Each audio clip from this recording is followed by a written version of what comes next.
Hello বন্ধুরা, সবাই কেমন আছো? আশা করি সবাই ভালো আছো।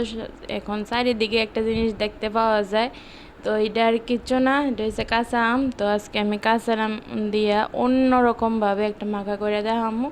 তার লেগে প্রথমে আমটি ধুয়ে নিতেছি, তারপর আমটির আমি প্রথমে কাটটা নিমু। তো আজকে আমটি কাটুম কুচি কুচি করে না, পাতলা পাতলা পিস করে আমটি কাটুম। এই দেখো পাতলা পিস করে আমটি কাটতেছি। তারপর দিম হয়েছে কাঁচা লঙ্কা। আমটি কাটার পর আমের উপরে কাঁচা লঙ্কা দিয়ে দিলাম।